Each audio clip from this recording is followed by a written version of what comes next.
let's move on to our next speaker. That is Shane Finnigan. And the title of his presentation is From Concept to First Light, My Observatory Build. Go ahead, Shane. All right. Hello, everyone. Thank you for inviting me tonight. This all started out how I posted the construction of my observatory on Facebook, and I got noticed, and that's how I got invited here. So my name's Shane Finnigan, and I live just outside of Ottawa. I'm about an hour west of Ottawa near a town called Renfrew. Lived in Ottawa all my life, but about 6 years ago, my wife and I decided to sell and move out here. Excuse me for the voice. Just recovering from some COVID here. So anyways, we moved out here about 6 years ago, and we purchased ourselves a 150-year-old farmhouse with 7 acres of property. And through our selection of property, I tried to make sure as best as possible we could get a nice dark site so that I could eventually build myself an observatory. And when I decided to share it, I did it as a series on Facebook because I always thought it was kind of cool just to share ideas and the problems that you run into and how you solve them for yourselves. And it's like, this by no means means that this is the best solution or the way to do it, but this is how I built it, and it suited my purposes. And if you get anything from it, excellent. So when I announced to my friends that I was going to be building my observatory, which they all knew was just imminent as soon as we moved out here, I decided to have a little bit of tongue-in-cheek fun. So I created this Grow Your Own Observatory Seeds pack, if it was only so easy. So the site. Like I said, I have 7 acres of property. We overlook a lake. And just by serendipity or good property choice, you take your pick, the property is on a hilltop, and it actually slopes to the back of my property and to the roadway at the front of my property. So after about 2 years of living here, I had walked the property enough to figure out where I wanted to build the observatory, and it was roughly in the center of the property, which had a really good view of the south sky and fairly decent views of the east and west. Now, most of the tree line is along the perimeter, so it gave me a good opportunity to basically capture in most of the sky. And anyways, so I picked this location. And then next was the choice of what size to build. And I have to admit, I mean, it was a long process making the decisions of, finally when you're actually going to, break ground and build your observatory, do you build at 8 foot, or do you say, no, I'm going to build a 10 foot because, and I'm talking diameter. So this is a round observatory. Anyways, long story short, I mean, you go through the long process, and what I came to the conclusion was 10 foot was probably the more optimal size, but given the price difference between the two, I just chose to build a 12 foot, figuring the last thing I want to do is go through the whole construction process of building an observatory only to find out that I should have built it a little bit bigger. And so I chose a 12 foot diameter. And what you see here is on the left-hand side, I staked out roughly the observatory size, and I can tell you I walked that space many, many times before we actually got to the conclusions that I just told you about. And also in the process, I was able to secure an old lamppost from a city street lighting. My brother used to work for the city, and he had recovered one from the scrap that got knocked over, and he was going to use it for a flagpole. And that was probably about 30 years ago, and he never got to it. And then when I had mentioned to him that I was building my observatory, he offered it to me. So it was like, yeah, I'll take that. So the footing on that post is 16 inches square. And excuse me for a moment. And it was probably about 35 feet long. So I actually had to cut some of it off just in order to transport it here, because otherwise I would have needed a special trailer just to do it. And living up on a property like I do, my driveway is 600 feet long, so I need a a decent tractor to clear the snow in the wintertime, but it also comes in pretty handy when you have to dig holes to plant your pier. So that's what I was doing in this next picture here, was starting the dig. Now, where I'm located, like I said, I'm just outside of Ottawa, so I'm up near between Pembroke and Ottawa. The frost gets down pretty deep, so I had to dig down a little over 6 feet. And in the process, I was also thinking originally I was going to pour this gigantic slug of cement, and then I realized that I didn't need to do that. Um, as long as I got below the frost line, I could use the weight of the soil as my stabilizer. So that's what I ended up doing. I dug down, like I said, a little over 6 feet, and inserted the post. And then, as you can see, I basically liquefied the soil as I was recompacting it and used the tractor as the compactor. Now, um, knowing that I was also going to be pouring a concrete slab, I was pretty confident that this was going to take care of any securing of this post and stabilizing it and making sure that I wasn't going to have any issues with it. And knock on wood, so far I haven't had any issues with it. So once I had the post inserted and the ground well compacted, then it came to trenching. So this location's about 300 feet from my house. So I actually rented a trencher just because it does a nice cleaner job than my backhoe would have. And I trenched out to the location of the observatory, but I also ended up trenching out further. So I ran water to some gardens that we have, and then out to the observatory, and out to, we also have some apple trees further out, which is off to the far right in this picture. And of course, I also ran hydro. So I ran hydro and water out to to the location of the observatory, and buried all that in. And then came the cement. I decided on a 12-sided structure, and again, that was through some, you know, you do the math, you figure out which is your best options, and for me, I decided that the 12-sided, I'm not sure what you would call it, a 12-sided circle, I guess. Um, um, yeah. So, anyways, I chose 12 sides, and I figured that would make the construction the easiest, as you'll see in the later steps. And then I framed this in and poured the cement. It turns out that the pad is about 8 inches thick. And again, it was a matter of making the decision of, do I pour 5 inches, or do I spend an extra $100 on cement and go with 8 inches? And as we know, I mean, at the end of the day, it's sometimes better just to do that little bit of an overbuild. And then, of course, I also have that weight sitting on top of the pier. So, and as you can see, I wrapped the pier so it is isolated from the cement. And the other fun part was the day we decided to pour the cement. It was probably the hottest day of that summer, and we were also pouring the floor for our chicken coop.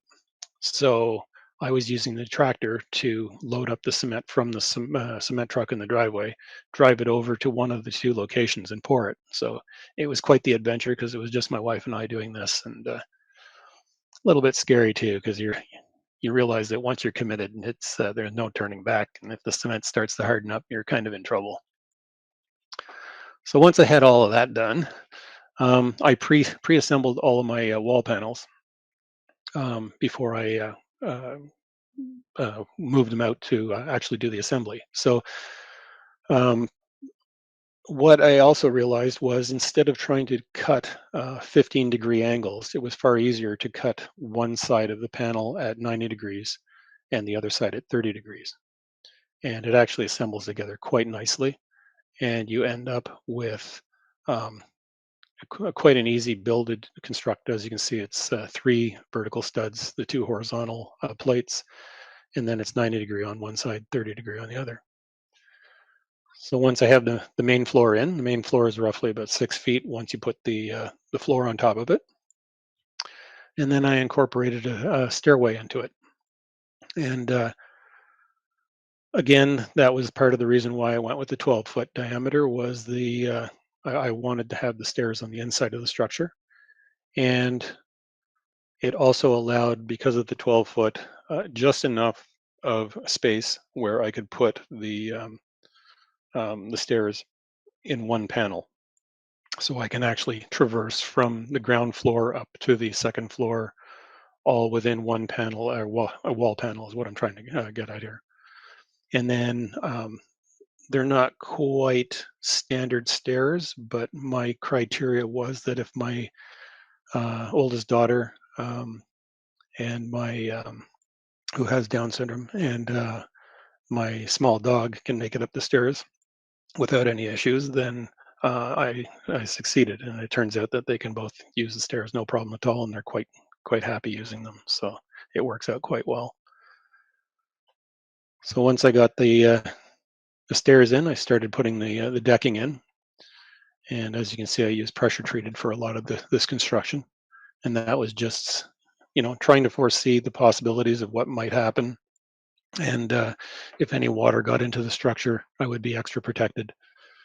And a little bit of this is always, you can plan as much as you like in your constructions, but there's always a little bit of infield figuring things out too. So in my case, it was the plate that went around the flooring had to be a little bit of ad-libbing there, but it wasn't an impossibility. It was just one of those things where you can't just nicely draw it up and predict it as much as you'd like to think you can. And then also around the doorway. So 11 panels were quite easy to build, but the door panel itself was a little bit of a custom build. So then once I had the second floor on, I put the second floor walls on, and again, you'll notice that at the doorway and beside the stairs, there was some customizing that was required there. So I had to basically build on in the spot. So that's my dog there on the left hand side, and my wife and daughter in the middle picture, so you can get a sense of how much space is actually on the first floor of the observatory. And this all went fairly well, like I said, because most of it was the pre-assembled. I pre-assembled it before I walked it out. I mean, you literally put the walls up in less than an hour and a half. So once I had the walls on and the structure around the doorway and the stairwell finished, I put the siding on, which was plywood. And again, taking into account I tried to take into account the size of materials. So, like I said, from the bottom of the top of the cement to the top of the floor was 6 feet, and then it's about another 42 inches of wall sitting on top of that. So roughly, generally speaking, you're talking about maybe 10 foot from ground to the top plate. And then once I had all the walls on, I put a house wrap around that just to seal in any holes. And I had a local mill supply me with some rough cut cedar, and I used that as the siding. Now, part of the plan too was that I wanted this building to suit a farm property. So, yes, I could have used corrugated white aluminum walls, but I mean, it would have stood out like a sore thumb and really wasn't what I was looking for. I was looking for something that more suited the property, suited the environment. And I also knew that as soon as I put a building up there, my wife was going to be putting gardens around it. So it was actually part of the plan right from the very beginning, because she's a fantastic gardener, and she would just make the building look even better. So once I had that part done, then it was off to the building the roof. Now, the roof was a fun adventure in itself, because I found anyways that I kept going back and forth between many different designs. I ultimately settled for an asymmetrical roof, but not before even contacting a fiberglass company that would build radomes for radar to see if they could build me something. And when they quoted me something around the lines of about $18,000, I realized that I'm pretty good with what I was going with. So again, I pre-built it out in my driveway.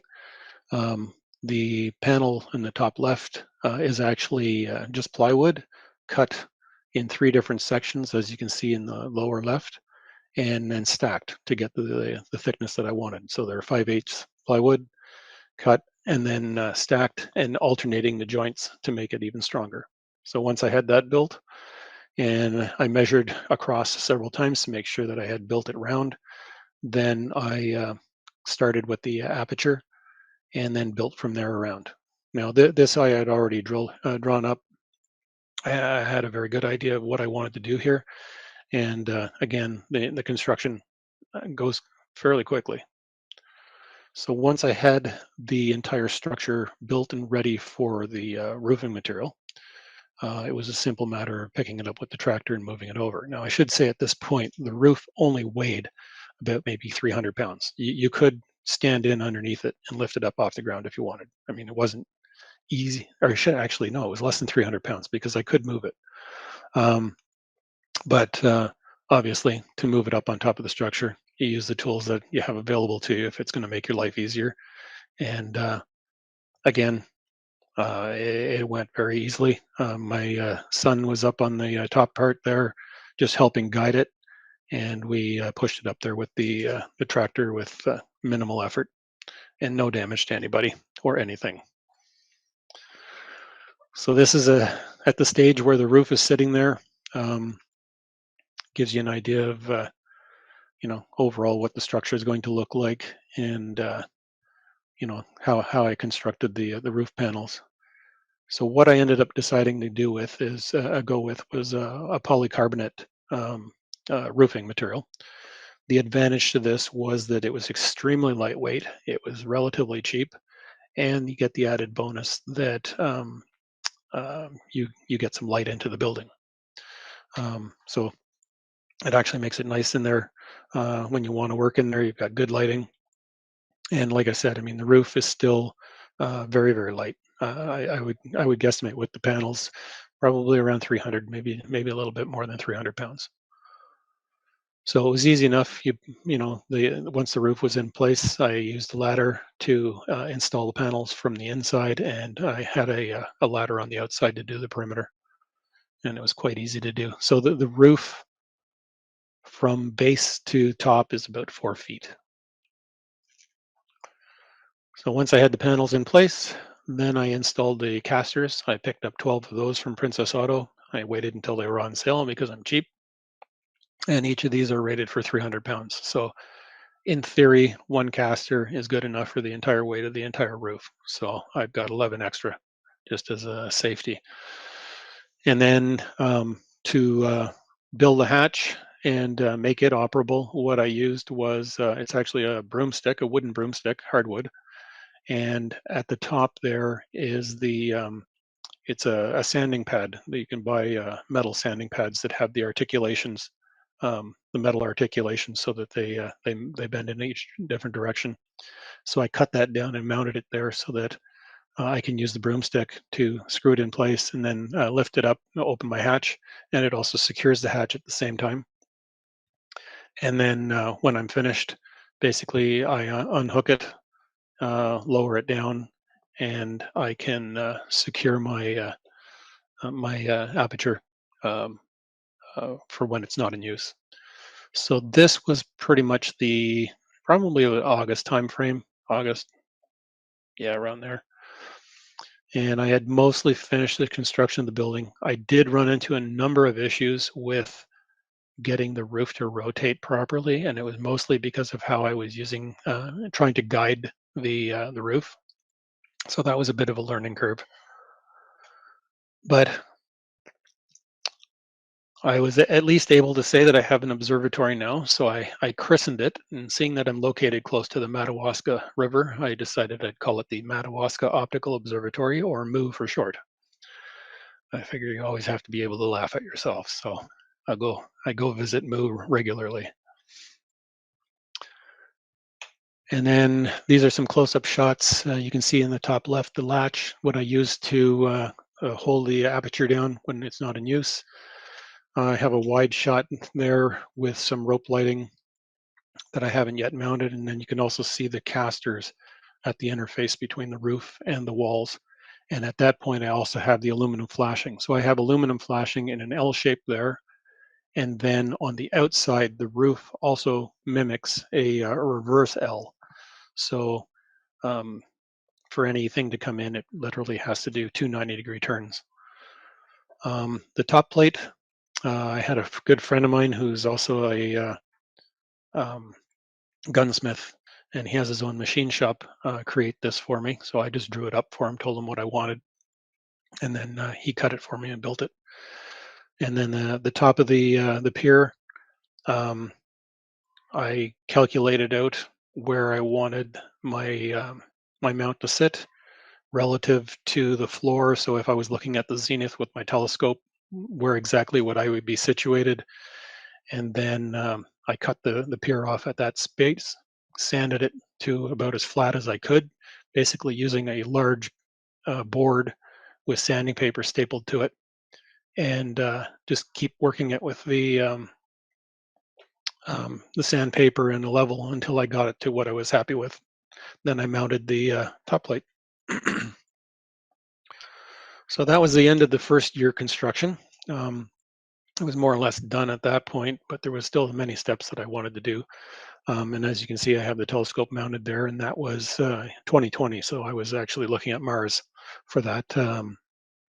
I actually had my observatory built, so I was able to observe Mars at its closest. So the next year, I continued with my construction. One of the very first things I did was I decided that I didn't want to be walking through mud to get into my observatory, so I poured myself a cement pad. And then on the inside, I did a few final finishing touches, but one of the things that I always wanted to do is I never wanted to leave it as the open structure stud walls. So again, I went to my local mill and I got some basically rough cut cedar that he had kicking around that had already turned gray a little bit, and he didn't really have a use for it, and picked that up, and I sided my walls with that. And then I also found a crate that had made in Canada on one of the planks, so I used that within the construction so that you could be reminded where you are in case you forgot. So again, here's another wide shot with the walls completed. You'll notice that above the doorway, I've enclosed that in so I have a little bit of a desktop surface. And I also put in basically just a Craftsman tool case where I keep my eyepieces and various accessories that I use quite often. And you can also notice that I have along the roof on right where just above the casters. You'll notice that that's where the post is that I use to lift the aperture, and you'll also notice that there's some bungees on there. And I learned that it's always good to bungee the that post securely, because I have had on one occasion that scared me a little bit was I caught just enough of a breeze that it lifted the door and the post out of its hook, and it was just floating there. So not that if it came crashing down, it wouldn't have hit anything, but I just didn't want to take the risk of anything getting damaged. So since then, I use these bungees, and it works really, really well. It's never moved since, and I'm quite happy with it. Again, like I said, I mean, the solutions work for me. So, you know, I take that for whatever it's worth. I realize that some people are going to look at this and go, "I wouldn't do it this way," and it's like I totally appreciate that. It's one of these projects where you're building it for yourself, so you have to you know, take that into consideration when you're looking at other people's builds. I also have, you'll notice in the roughly in the middle on the back wall and off to the left, a chain there. And those are chains that I use. There's a better picture of it here, that I use to secure the roof down. So I just use a cabiner on one end, and it's bolted to the structure on the other end. The lighting, I have a white light, rope light, and I also have a green dimmable LED rope light. So when I'm observing, I can use the green light at its lowest setting, and it's very good for the eyes. It's nice to work with. And then if I'm just in there doing something and I need a work light, I use the white light. So in the summertime, I have a block of wood that I use to just vent the roof if I'm up there working. And as you can see on the right-hand side, I've got a power bar there. I also have another power bar right on the post. And so I've got no shortage of power where I need it. And what was I going to say here? Oh yeah, on the top pictures here, I have what I used was the floor mats that you get for kids' playrooms or your gym or whatever. And I used that and I stacked them together, and I made that for my eyepieces. And it's quite an easy process, actually. What I did was I used a tin can and the type of opener that takes the rim right off the edge, so you've got that very sharp edge. And I've got a tin can right here just to show you. But essentially, it just cuts the edge right off of it. And then what I did was I straightened that out with a screwdriver, and then you literally take that and push it right through your those foam blocks, and it cuts really nicely. And I was able to cut all of those holes for my eyepieces with minimal effort, nice clean round holes, and it cost me a can of soup, which I got to eat too. So on the far left-hand side, you can see a picture that was taken earlier this summer with the gardens in full bloom around the observatory, and my beehive just off to the in the distance on the left-hand side. So with regards to the roof, in our area, we have experienced some pretty severe storms like most people. We've had some high winds where I've had trees come down. You name it. I've had some pretty nasty weather, and the roof has not budged. So those three chains on there are there's just enough slack to be able to unhook the cabiner, but other than that, there is no slack, and I haven't had any issues. Again, no water coming in, no snow coming in, and the roof remained in place during some pretty severe storms. So also what I discovered too was Shane's incredibly lazy, and that is for the first year I only had the my 150 Esprit mounted, and I found that whenever I wanted to do solar observing, I had to take that scope off and put my 150 hydrogen alpha Lunt on there. And what I found was a lot of times I didn't want to, and it was not that it was physically difficult. It was just then you have to rebalance it and you have to repoint and do all of the other fun stuff when you change your scope. So I realized that it was just far easier just to dual saddle mount it, and it just made it that much easier. I mean, that's the whole point of an observatory in the first place, is you're trying to make your setup times and your pack down easier. And yeah, the point of it is when it's easy to use, you're going to use it more often. And I can tell you, right, I use this a lot of times now. I can get more observing done in probably just a few days than what I used to do in a year and a half, just because when we lived in the city, I had to travel out to a darker location, do the setup, and then do the pack down and get it all back home. And then, of course, you have to lay out all your equipment afterwards to get rid of dew and what have you. So, again, just some general shots. Through the wintertime, I clear a path so that I still use it in the wintertime. I do solar observing. So you'll notice that I have a shield for my laptop that I built just to help allow myself to see the screen better. And then just some general shots of the overall area. I mean, I think it's not nice to the environment. It's pleasing on a farm property, and it didn't cost much to build. Honestly, I was actually surprised at how little it cost to put it in. I mean, obviously a lot of sweat equity, but it's very much worthwhile. What I've learned about observatories is I would highly recommend anybody that has the space and time to build one to do it, whether you're in the city or not, because even if you're in the city, there's the planets, there's the moon, there's the sun, and having your equipment readily accessible to use means that you will use it far more often. And that's the whole point of it.